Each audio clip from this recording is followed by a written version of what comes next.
Hello students, हम कर रहे थे टाइप्स ऑफ रिएक्शन जिसमें two type that is combination और डिकम्पोजिशन हम कर चुके हैं। अब हम करते हैं थर्ड टाइप डिस्प्लेसमेंट रिएक्शंस। सबसे पहले हम देखते हैं कि डिस्प्लेसमेंट रिएक्शंस क्या होती हैं। तो those reaction in which an element takes the place of another element in the compound are known as displacement reaction. यहाँ पे बताया है कि एक एलिमेंट दूसरे एलिमेंट की जगह लेता है, उन्हें डिस्प्लेसमेंट रिएक्शन कहते हैं। तो यहाँ पे कंडीशन क्या है कि जो रिएक्टिव एलिमेंट है वो लेस रिएक्टिव एटम को लेस रिएक्टिव एलिमेंट को डिस्प्लेस कर देता है। तो यहाँ पे ये चीज वेरी इंपॉर्टेंट है कि a more reactive element displaces a less reactive metal और एलिमेंट फ्रॉम इट्स कंपाउंड। यहाँ पे हम एग्जांपल लेते हैं, जैसे कि कॉपर सल्फेट है जो कि ब्लू कलर का है और उसकी हम रिएक्शन करवाते हैं जिंक के साथ, उससे बनता है जिंक सल्फेट प्लस कॉपर। तो यहाँ पे ध्यान देना स्टूडेंट्स, यहाँ पे देखिए जिंक है वो ज्यादा रिएक्टिव है कॉपर से, इसलिए जिंक ने क्या किया, इसके कॉपर सल्फेट था जो सल्फेट को डिस्प्लेस कर दिया और क्या बन गया, जिंक सल्फेट। और कॉपर है वहां पे एक मेटल की तरह वो बाय प्रोडक्ट बन जाता है। तो यहाँ पे क्या है, zinc is more reactive metal than copper metal. तो अब हमें कैसे पता चलेगा कि डिस्प्लेसमेंट रिएक्शन हो गई है, तो हमें ये उसके कलर से पता चलेगा। जैसे कि कॉपर सल्फेट का कलर होता है ब्लू और जिंक सल्फेट का कलर होता है कलरलेस, कोई कलर नहीं होता। तो जब रिएक्शन कलरलेस हो जाती है तो इसका मतलब है रिएक्शन कंप्लीट हो गई है, रिएक्शन डिस्प्लेस हो गई है। और एग्जांपल हम ले सकते हैं कॉपर सल्फेट का मैग्नीशियम के साथ। यहाँ भी मैग्नीशियम है वो ज्यादा रिएक्टिव है, इसलिए वो कॉपर सल्फेट को डिस्प्लेस कर देती है और क्या बना देती है, मैग्नीशियम सल्फेट एंड कॉपर। यहाँ पे magnesium is more reactive than copper. Next करते हैं हम डबल डिस्प्लेसमेंट रिएक्शन। थर्ड हमने कौन सी की थी, डिस्प्लेसमेंट रिएक्शन, जिसमें एक ज्यादा रिएक्टिव मेटल है जो वो लेस रिएक्टिव मेटल को डिस्प्लेस कर देती है। डबल डिस्प्लेसमेंट में क्या होता है, एक्सचेंज होता है आयंस का। Those reactions in which two compounds react by an exchange of ions to form two new compounds are called double displacement reaction. Double displacement reaction जैसे एक एग्जांपल है sodium sulphate and barium chloride का। तो यहाँ पे sodium के साथ sulphate ions है, बेरियम के साथ क्लोराइड आयंस है। यहाँ पे इनका एक्सचेंज हो जाता है और सोडियम क्लोराइड बन जाता है एंड बेरियम सल्फेट बन जाता है। यहाँ पर प्रेसिपिटेट्स बनते हैं, जैसे बेरियम सल्फेट है उसके व्हाइट प्रेसिपिटेट्स बन जाते हैं। तो प्रेसिपिटेट्स क्या होते हैं, जो इंसोल्यूबल फॉर्म में, जो इंसोल्यूबल इन वाटर है, उनको हम प्रेसिपिटेट्स बोलते हैं। तो यहाँ पर double displacement reaction usually occur in solution and one of the products being insoluble in water is formed.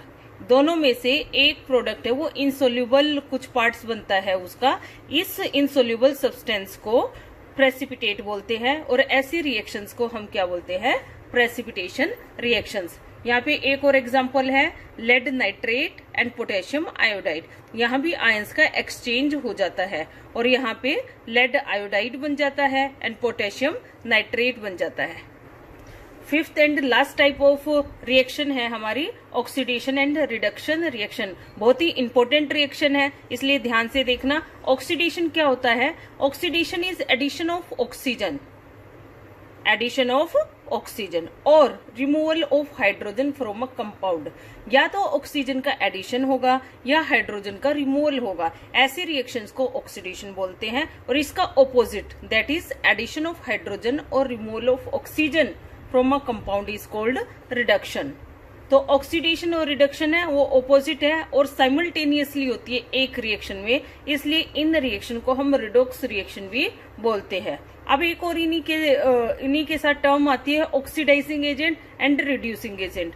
तो ऑक्सीडाइजिंग एजेंट क्या होते हैं, जो किसी सब्सटेंस को ऑक्सीडाइज करते हैं। ऑक्सीडाइज कैसे करेंगे, ऑक्सीजन को देके या हाइड्रोजन को लेके, क्योंकि ऑक्सीडेशन क्या है, एडिशन ऑफ ऑक्सीजन या रिमूवल ऑफ हाइड्रोजन। तो एडिशन ऑफ ऑक्सीजन के लिए ऑक्सीजन कहाँ से आएगी, तो जो ऑक्सीजन प्रोवाइड करते हैं उनको बोलते हैं ऑक्सीडाइजिंग एजेंट, या यहाँ से हाइड्रोजन को रिमूव करते हैं उनको क्या बोलते हैं, ऑक्सीडाइजिंग एजेंट। ऐसे रिड्यूसिंग एजेंट है, इनको क्या चाहिए, हाइड्रोजन चाहिए रिडक्शन के लिए, तो जो या तो हाइड्रोजन प्रोवाइड करे या ऑक्सीजन को रिमूव करे, ऐसे रिएक्शन को, ऐसे सब्सटेंसेस को हम बोलते हैं रिड्यूसिंग एजेंट। तो the reaction in which oxidation and reduction both takes place simultaneously is called redox reaction. ऐसी रिएक्शन जिसमें ऑक्सीडेशन और रिडक्शन दोनों साइमल्टेनियसली होती है, ऐसी रिएक्शन को हम बोलते हैं redox reaction.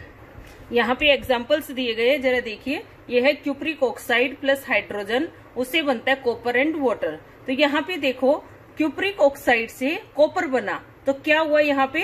Removal of oxygen, और रिमूवल ऑफ ऑक्सीजन को क्या बोलते हैं? रिडक्शन।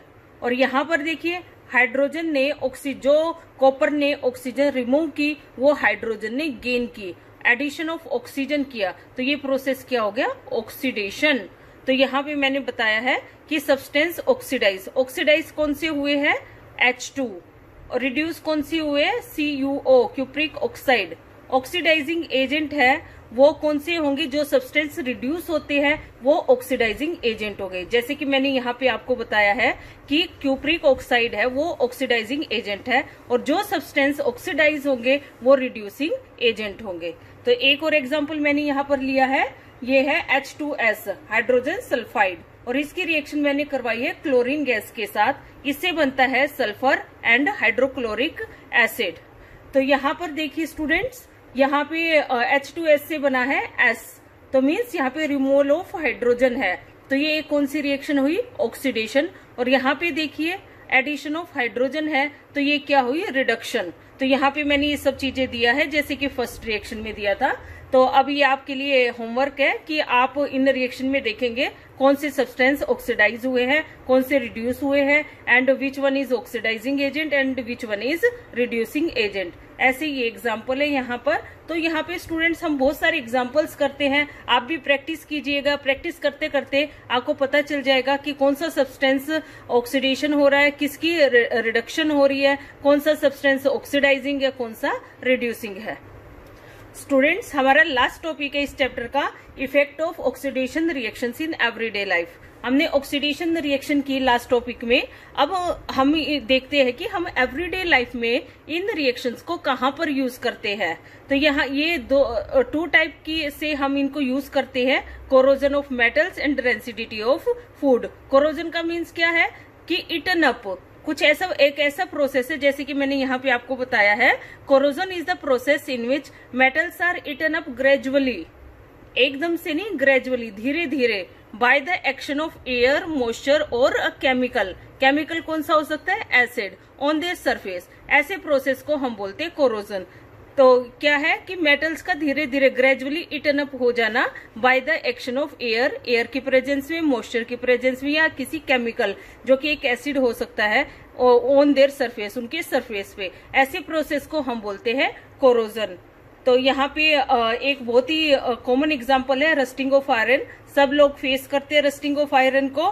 तो और ये किस वजह से होता है? Corrosion is caused mainly by the oxidation of metal by the in the presence of oxygen। तो rusting of iron is the most common form of corrosion. और भी कोरोजन के टाइप होते हैं, जैसे सिल्वर है, सिल्वर ब्लैक पड़ जाती है कुछ टाइम के बाद, वो भी एक ऑक्सीडेशन है। कॉपर है, कॉपर ग्रीन हो जाता है, वो भी क्या है? कोरोजन है।